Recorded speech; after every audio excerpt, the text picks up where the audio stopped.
Hi everyone and welcome to the Northbank Book Club. I'm Rachel Wells, author of the Sunday Times bestselling Alfie the Cat series. Today I'll be reading from my latest book, A Friend Called Alfie, in which Alfie and his kitten George are on a mission to look after the residents of Edgar Road when one of them gets taken into hospital. The only problem is they have Pickles the mischievous pug in tow. I hope you enjoy it and please tweet any questions you have for me below. George woke me, bounding up to me excitedly and then sitting on my tail. He was a little bit clumsy sometimes, my boy. Hey, I said, stretching out my paws and yawning.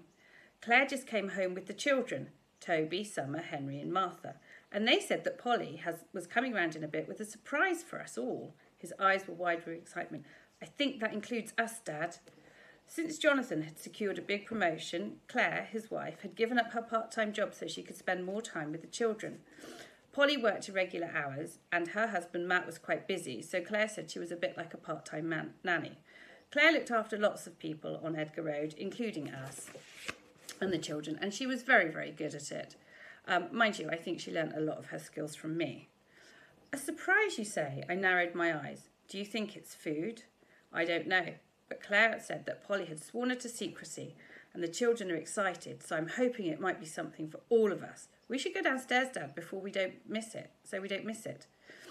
George hopped around excitedly, catching my tail yet again. Yow, George, you need to be more careful, I gently chastised. I knew he wouldn't be. He never was. Did you have a nice afternoon? I asked, thinking I may get to find out a little bit more about his feelings for Hannah, the cat next door. With Hannah, I added. Yes, I'll tell you about it later, but come on, let's go now, otherwise we'll never find out what this surprise is. What on earth is that? George asked, as eyes wide we stared at something wriggling in Polly's arms. I have never seen anything like it, I said. It was tiny, smaller than George had been when he was a kitten. We all peered in. The thing was a light brown colour, with a dark brown snout and dark brown tips to his ears.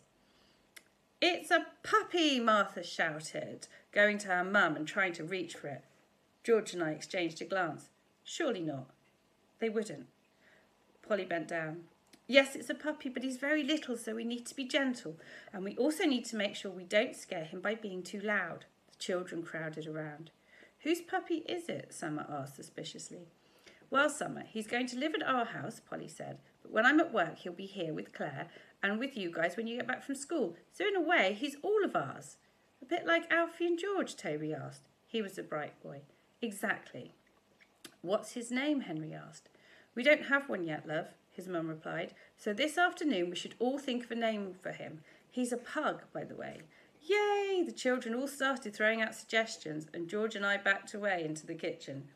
Puppy, Summer shouted. Nah, that's boring, Henry replied. Flower, Martha suggested. But he's a boy, Toby pointed out. Spider-Man, Henry shouted. Don't be silly, Summer replied. George and I left them to it. This was going to go on all afternoon. Is this what I think it is? George asked, sounded horrified. What do you think it is? I asked. A dog. They got a dog. I'm afraid it seems as if they have, although it's quite a strange-looking dog and small, but it'll probably grow a bit like you did. I couldn't believe Polly would betray us like this. Her earth would get a dog when they had two perfectly good cats around. And they say the dog will be at our house a lot, George said. This cannot be happening. It's the worst thing in the world. He put his head in his paws.